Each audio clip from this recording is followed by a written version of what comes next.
Привет-привет! Меня зовут Людмила, и с вами Людмила Шпакова в потоке.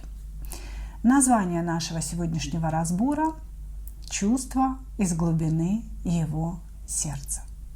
И разбираться мы сегодня будем, в 3 позициях. Пожалуйста, загадывайте ваших мужчин, мои дорогие. Это один из любимых, любимейших разборов, наиболее частый. Чувства человека меняются в зависимости от ситуации у него в жизни, от его состояния. И поэтому мы очень часто просматриваем, что там у него изменилось, что не изменилось и так далее. Итак, для начала сделаю сигнификацию человека, кто он, что он. Дальше смотрим, как этот человек вас видит, кто вы для него, кто вы в его жизни вообще. И, конечно же, чувства из глубины его сердца. 2, 3 идут у нас в ожидании. 1. Приветствую вас. Итак, мужчина, у которого разбито сердце. Сердце разбито тем, что он никак не может получить то, что очень сильно хочет.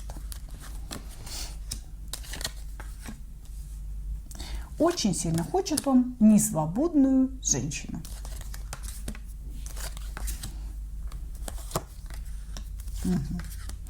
Страдалец.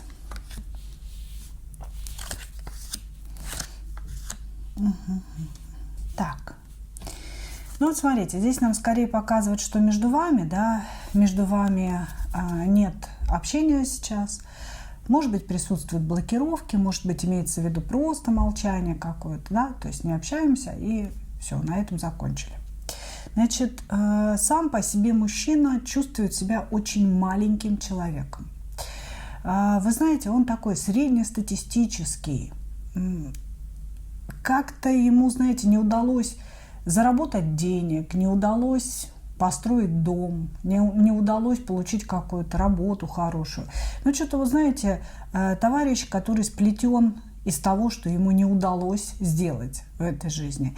И он на этом очень сильно сконцентрирован, что вот мне уже столько лет, а у меня нет 1, 2, 3 и 4. Вот, значит, может быть, имеется в виду какая-то материальная база. Нет там своей квартиры, нет своего дома, а лет уже много. И его это очень сильно беспокоит. То есть как-то вот, знаете, там по сравнению с другими я выгляжу не очень. Вот, значит, чувствует себя маленьким человеком незначительным, все время себя как-то, знаете, у него очень низкая самооценка, он все время себя как-то в уголок запихивает, чтобы никто не уволок. И, знаете, все время ждет, что судьба предоставит ему какой-то новый шанс, наверное, на реализацию.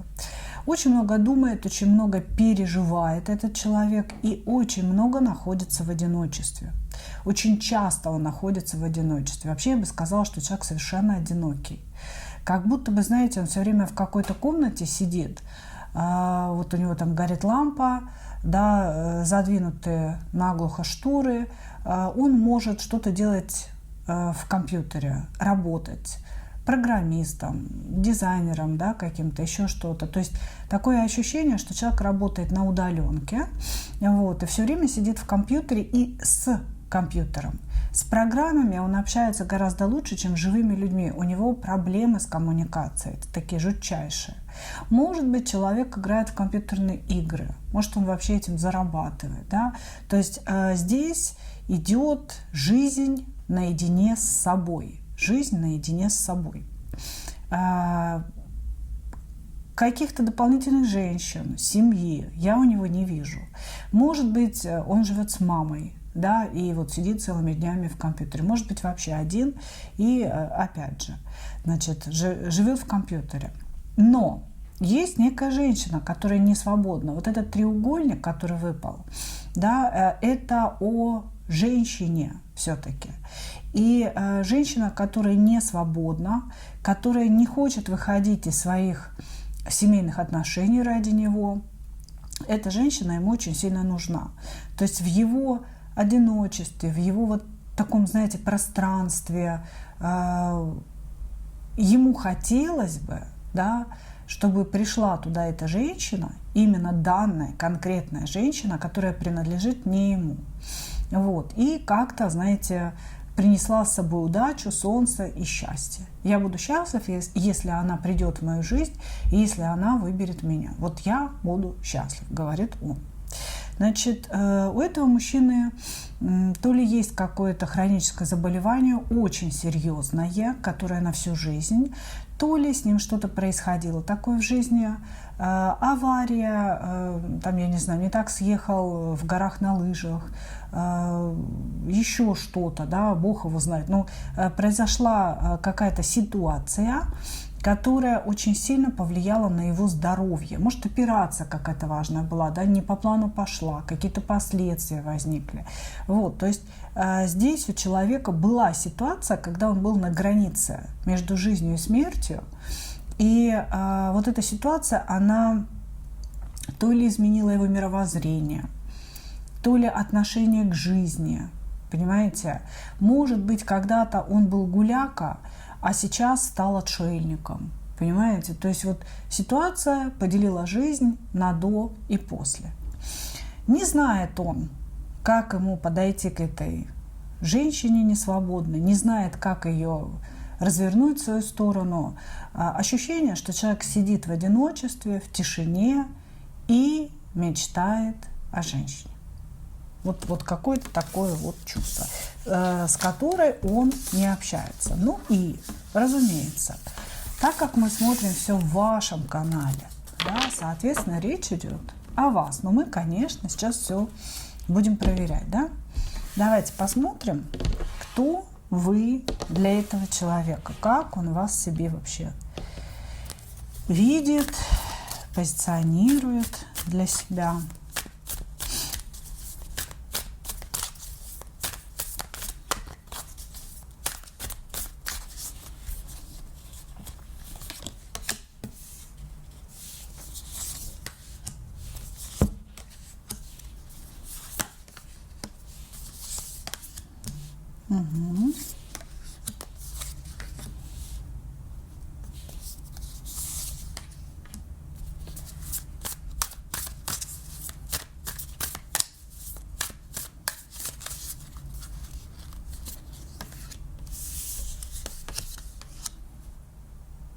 Угу. Так, во-первых, вы его дьявол, и вы человек, который управляет его жизнью. Соответственно, это вы, такая вся несвободная женщина, да, которую он ждет, которой он отдает бразды правления своей жизнью. Здесь мужчина, который, вот знаете, как бы себе придумал, что теперь он будет жить ради вас. Ради того, чтобы вы когда-то пришли и что-то там им стали управлять. Понимаете? Вот. Значит, ну, он слабый. На самом деле здесь такая слабая психическая организация. Он не умеет бороться с трудностями, он не умеет принимать решения, ему все страшно. И здесь человек сталкер, то есть ему привычнее где-то выискивать информацию в интернете, следить за вами в интернете, чем вот какое-то открытое общение. Я вам даже скажу, что ощущение, что он и не хочет с вами ярких, открытых отношений, да, потому что он их боится.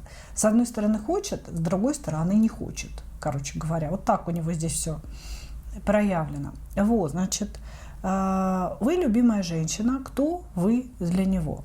Вы любимая женщина, которая обладает умом, очень таким серьезным, практичным, и способностью управлять людьми.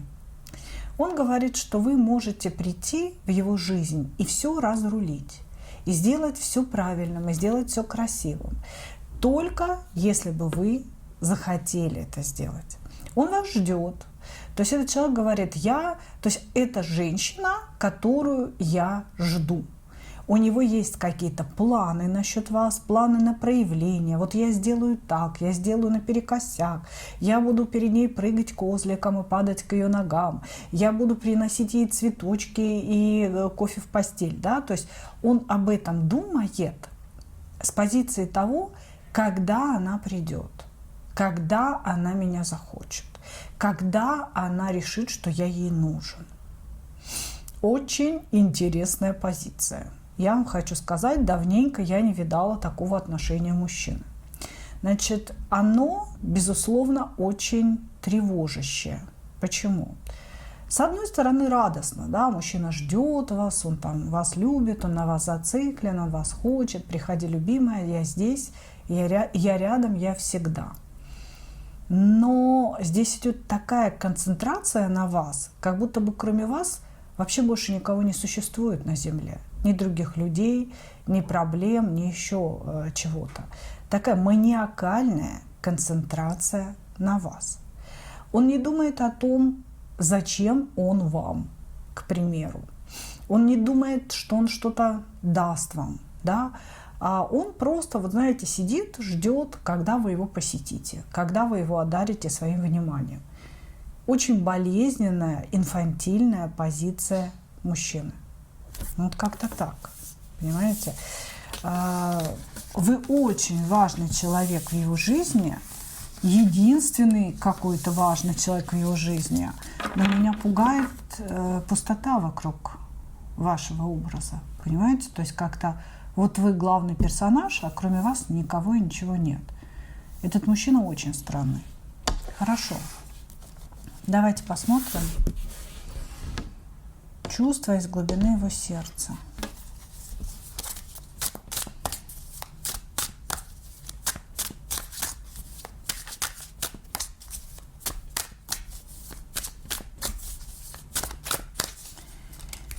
Чувства из глубины его сердца.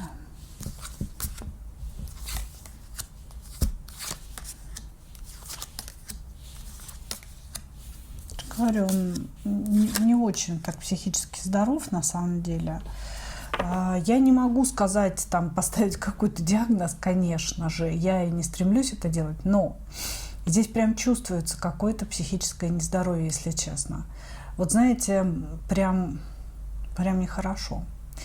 Мужчина все время в каких-то размышлениях. Вы знаете, ощущение, что в темной, затклой комнате он сидит. И эта комната может быть прям реальностью. Понимаете? То есть у него и внутри такое ощущение, и в реальности он может все время вот в непроветриваемом помещении находиться. У него идет полная концентрация на вас, чувство из глубины его сердца. Я счастлив только с ней. Я люблю только ее. Она центр моей вселенной, она центр моего мира. Я живу только ожиданием ее звонка, только ожиданием ее письма. Как будто бы больше ничего не существует. Это прям как-то очень... Вот прям, я не знаю даже, что вам сказать. Я думаю, что вы понимаете, о чем я говорю, понимаете? Я чувствую эту энергию, и она очень тревожная. Знаете, как будто бы от человека можно ожидать какого-то поступка, да, который выходит за рамки вообще норм человеческого общения. Он любит вас. Этот человек вас любит, очень болезненный, очень зависимый любовью. Это любовь маньяка к своей жертве. Поверьте мне. Вот я могу описать это только так. Это любовь человека, который ждет, когда вы придете в клетку, которую он за вами захлопнет. И да, он будет там молиться на вас, он будет вас кормить, делать вам массаж ног, целовать вас, но он вас оттуда никогда не отпустит. Понимаете, здесь очень странные энергии. Чувства есть, конечно же. Вы вообще единственная звезда во Вселенной. Это любовь, это такая глубокая история, обдуманная, осознанная. Понимаете, он так, я принимаю, что я люблю ее. Я принимаю, что кроме нее никто не заполнит моей Вселенной. Но это прям очень все странно. Очень странно. В общем, знаете, я вам что хочу посоветовать, мои дорогие. Не оставайтесь вы с ним наедине, не приходите к нему домой. И вообще, как бы не надо с ним никуда ехать в какие-то, знаете, такие потаенные места для встречи. давай с тобой встретимся где-то в лесу, да, я снял домик. Вот это вот как-то все не надо делать. Может быть, он вас уже звал. Не знаю, напишите в комментариях, что вообще было, что не было. Очень странное ощущение. Я бы опасалась такого человека, если честно. Если вы хотите нормальных отношений, да, построения отношений или там страсти хотите, здесь очень что-то такое болезненное. Благодарю вас. Двоечки. Кто к нам пришел? Решительный. Решала. Давайте посмотрим, кто есть ху. Ой, ну все. Здесь я есть король твоей жизни. Значит, лев, тигр, медведь. Все вместе. Значит, человек зациклен на себе. Очень-очень нарциссичен. Очень. То есть его персона – это вот как бы единственное солнце для него самого. Он считает, что все вокруг должны крутиться вокруг него, выполнять его требования, его пожелания, вот, потому что он весь какой-то очень талантливый. Он считает себя супер талантливым. Может быть, перед нами какая-то звезда эстрады, да, или театра, или великий художник. Но здесь вот какая-то явная проявленность в мир присутствует, как будто бы человек выходит на сцену и выступает для людей. Вот прям видно. Может, какой-то диктор телевидения или политик. Вот, значит, зациклен на себе. Я всегда прав. Я настолько умен, что я... Ну вот вы не надо, не высказывайте свою точку зрения. Вы что, она все равно неправильная. Молчите. Молчите все и кланяйтесь. Король пришел. Вот, значит, мужчина может быть в разводе. У него может быть уже прошла какая-то такая яркая карьера, да, если он там певец, музыкант, у него сейчас или тренерская деятельность, или учительская деятельность, да, возможно, начинается. Такое ощущение, что он как бы, знаете, находится на рубеже между собственной проявленностью и тем, чтобы кого-то обучать. И вот он весь такой, знаете, напыщенный, уверовавший в свою непогрешимость человек. Его позиция относительно женщин: пришел, увидел, победил. Никаких долгих рассусоливаний, никаких долгих ухаживаний, никаких нет.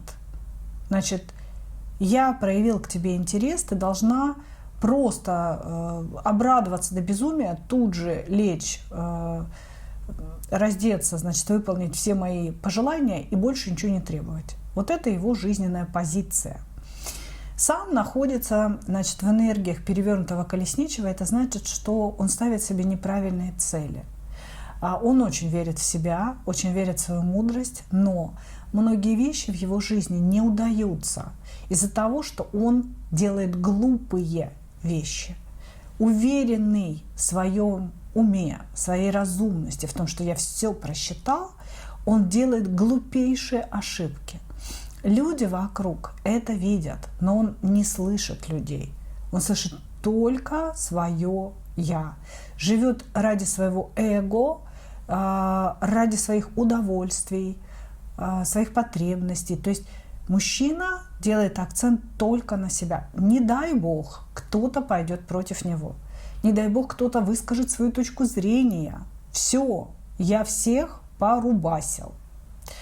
Значит, это человек очень подлый, который может нанести удар из-под тишка. То есть с ним нельзя становиться врагами, потому что он будет улыбаться вам в глаза, он будет пожимать вам руку, отойдет в сторону, позвонит кому-то и сделает подлянку. То есть вот такой вот мужчина. Такой мужчина, полностью живущий только для себя. Очень решительный, очень смелый. Сначала сделал, потом подумал. Вот весь сплетенный из этих энергий. Хорошо. Давайте посмотрим, кто вы для этого человека.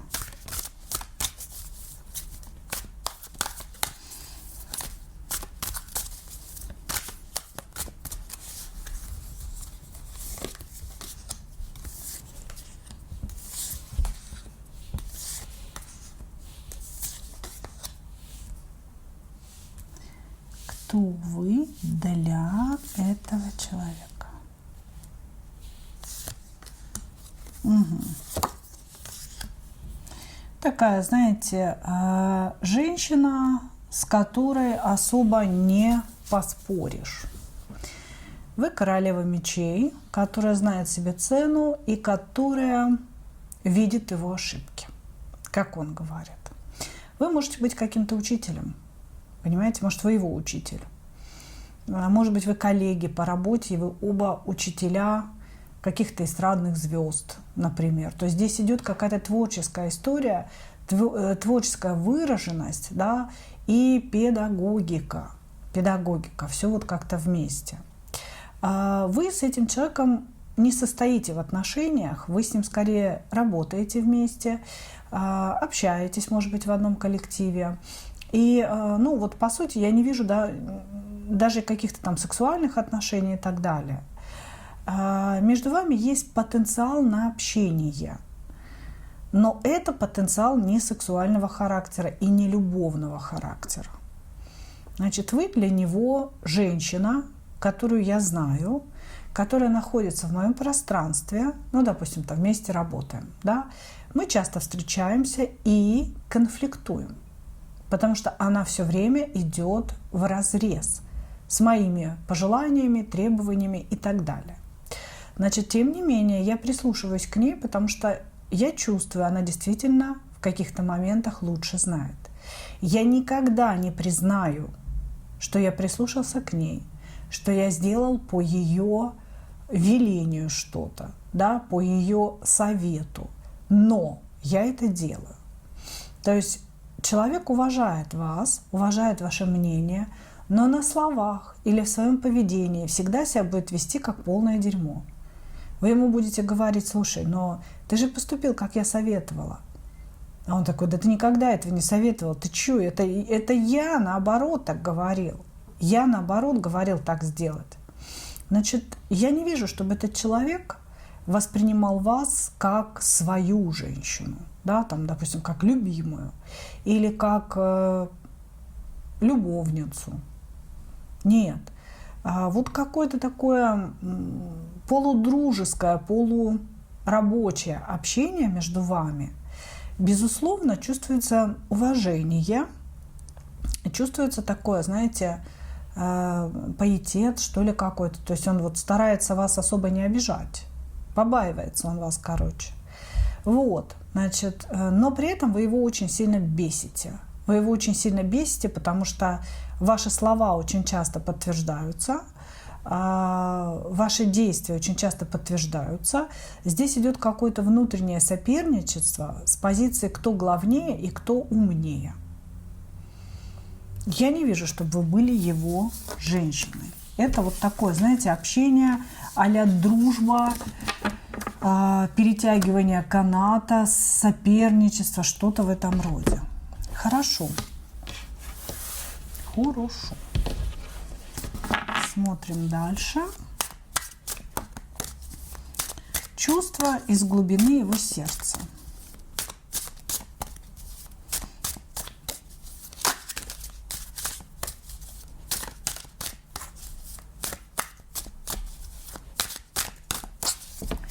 Чувство из глубины его сердца. Угу. Ну и пошла она. Начнем с этого. Он обижен. Вы недавно поругались, вы недавно что-то там высказали ему, и он очень сильно агрессирует в вашу сторону. Здесь очень агрессивный мужчина, который, я же говорю, что что-то не по егоному начинает случаться, да, и он вот прям начинает рубасить, гадить, вот прям там, где живет, гадить начинает. Очень агрессивный товарищ. Значит, сейчас произошла какая-то ситуация некрасивая между вами, после которой вы резко отдалились от общения с ним. Этот мужчина сначала думал, что вы придете просить прощения. Он думал, что вы придете договариваться. Он думал, что вы все-таки что-то где-то будете ему объяснять. Он прям ждал вашего вот этого вот возвращения, да. Для чего? Ну, для того, чтобы надавать вам тумаков ментальных, да, для того, чтобы сказать вам, какая вы не такая, и ненормальная, и глупая, и все остальное. А вы не пришли. Этим вы взбесили его еще сильнее. То есть вот вы отдалились и с концами. И у него, знаете, как у любого нарцисса, да, когда потенциальная жертва начинает выходить из круга его общения, из круга его влияния, да, он начинает страдать, ему начинает казаться, что он влюблен, что вот, блин, меня к ней тянет и так далее. Вот это произошло с вашим нарциссом.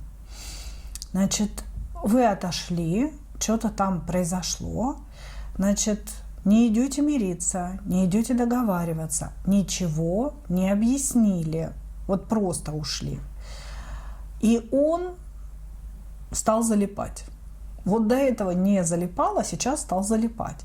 Стал мечтать о вас, стал думать, крутить какие-то сексуальные фантазии у себя в голове.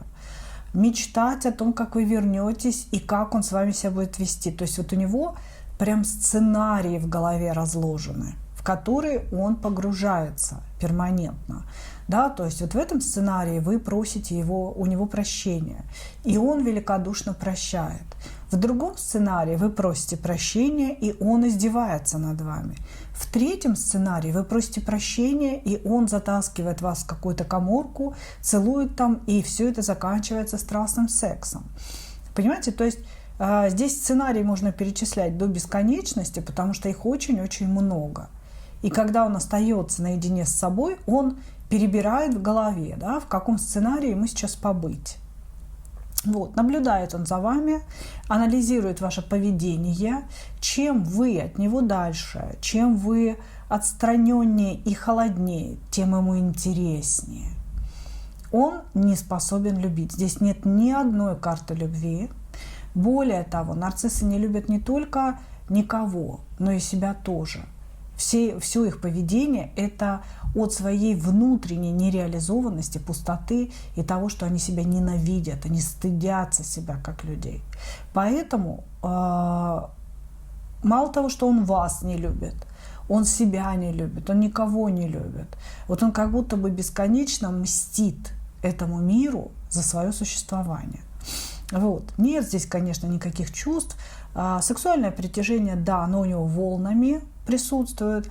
Как только вы уходите, как только машете ручкой, я ее хочу, я без нее не могу, я фантазирую. Как только вы приближаетесь, помирились, начали нормально общаться, ну, куда она лезет, да кто она такая, да пошла она в одно место, и вообще как я мог ее хотеть и так далее. То есть у него вот постоянно вот такие вот перетурбации. Сейчас как раз период вы ушли, вы отдалились, значит, ему вас нужно. Вот.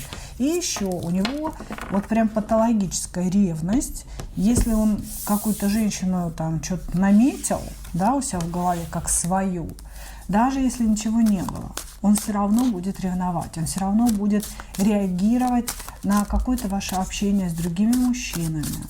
Вот, как-то предъявы какие-то предъявлять. И иногда это выглядит очень странно, да, то есть вы будете удивляться, а ты кто такой вообще, чтобы вещи такие говорить, да, это вообще не твое дело, собственно говоря. А он будет говорить, мое это дело, все, я как бы тут решаю. Благодарю вас, двоечки. Третья позиция, шут-дурак, молодая душа. И королева кубков. Ну, замечательно.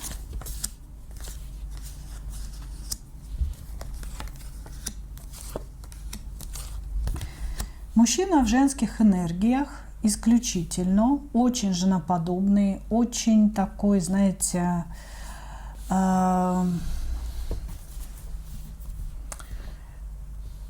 ранимый, назовем это так, ранимый, обидчивый. Нельзя ему говорить правду, нельзя его критиковать. Не дай бог, потому что сразу нарветесь на хлопанье дверью и уход. Значит, у этого мужчины явные гомосексуальные наклонности. Вот прям явные, и я не удивлюсь, если он действительно может быть бисексуалом, да, может быть чистым гомосексуалистом. Вот. То есть здесь у мужчины, или может быть это латентное состояние, когда мужчина сам себе не признается.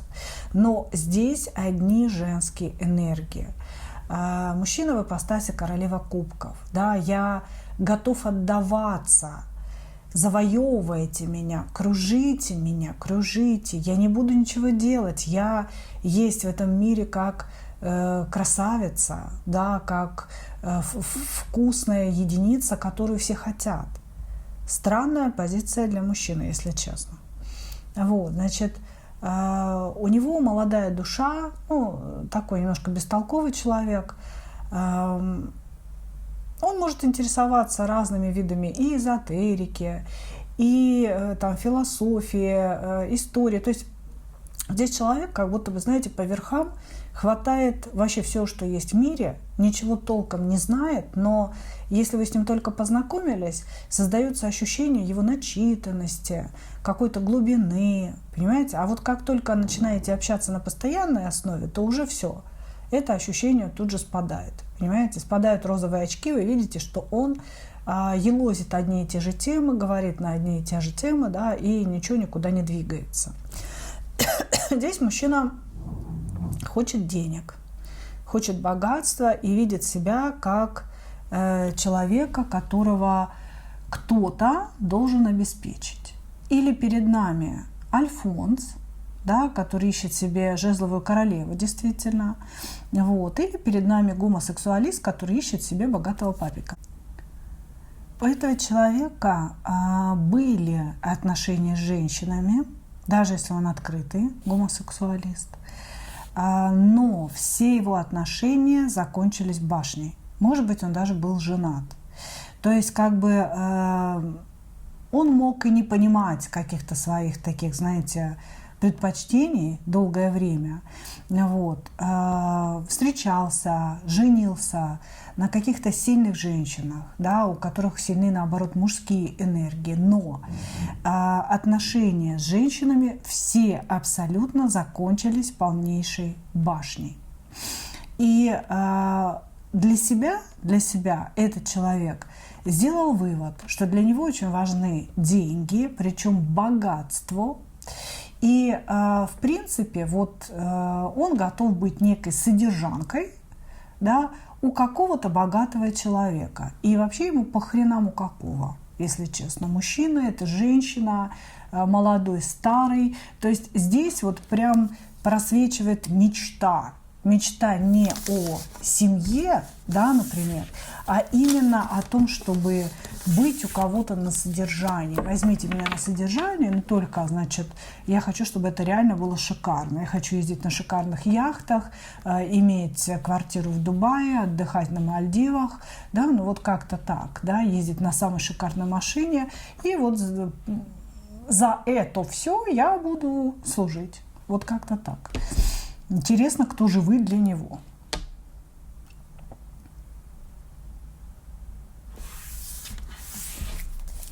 Кто вы для этого мужчины?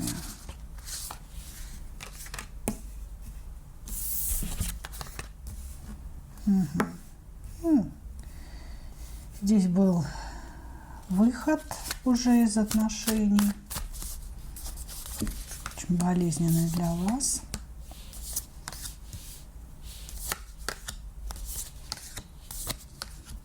Ну, вы или правда мужчина, или вы обладаете мужскими энергиями. Здесь все как бы смешалось, да, перепуталось. Смысл такой. Кто вы для него? Вы для него король кубков. Да? То есть он себя видит как королеву кубков, а вы для него король кубков. Я все-таки читаю для девчонок, да, поэтому буду и читать дальше. Если вы мужчина, ну, переделывайте на себя. Значит, здесь история такая. Вы ему очень подходите. Вы ему очень подходите именно потому, что у вас похожие энергии, но у вас мужские, а у него женские энергии. Вы разбили ему сердце. разбили ему сердце тем, что не пошли на какие-то уступки, не стали за него бороться, ну, грубо говоря, наплевали на него и отвернулись. Вот так. То есть он ожидал, что вы как раз-таки начнете его кружить. Вы знаете, вот из разряда классная женщина, сильная, имеет много, может меня обеспечить, подходит мне как некий социальный лифт, да, на котором я могу проехаться на вершину этого мира. Ну, там вот все зависит же, да, от того, в какой обстановке он живет. Для каждого это свое что-то. Но он прям хочет быть очень богатым. Значит, она мне подходит, теперь я расслабляюсь, как бы Господь Бог мне такую женщину подкинул, теперь я расслабляюсь и жду, когда она начнет меня завоевывать. Вот он я, давай, начинай, дорогая. Вот. Значит, вы же со своей стороны тоже ждали завоеваний.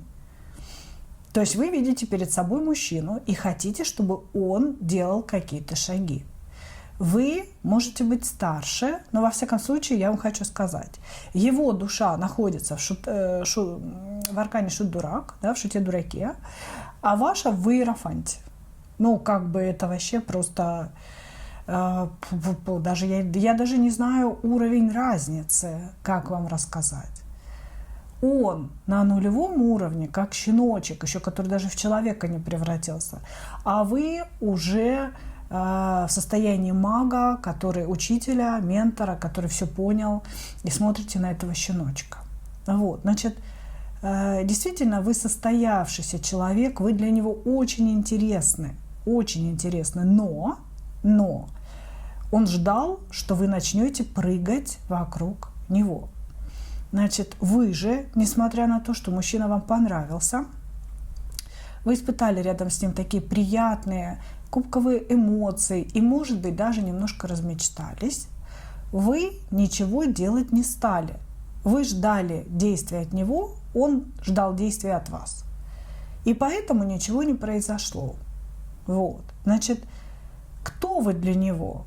Вы для него желаемый объект, который совпадает с его представлениями о том, какая ему нужна женщина или какой ему нужен партнер, но вы абсолютно не совпали с его желаниями.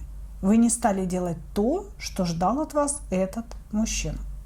Поэтому у него здесь есть и разочарование, и такое, знаете, какое-то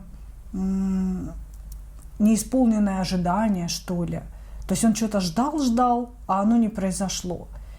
И от этого как-то обидно. И от этого хочется обидеться на вас. Хочется прям чувствовать свое сердце раненым и всплакнуть. Вот так как-то. Он вас выбрал. А еще у него какая-то интересная мысль. Неужели она догадалась? О чем она догадалась? То есть у него вот прям какая-то такая фигня. Может быть, вы ему сказали какую-то фразу, типа «я все знаю». И он такой, блин, как она догадалась? Да, вот что-то такое здесь присутствует. Хорошо, давайте, чувства из глубины его сердца. Очень разговорчивый мужчина. Угу.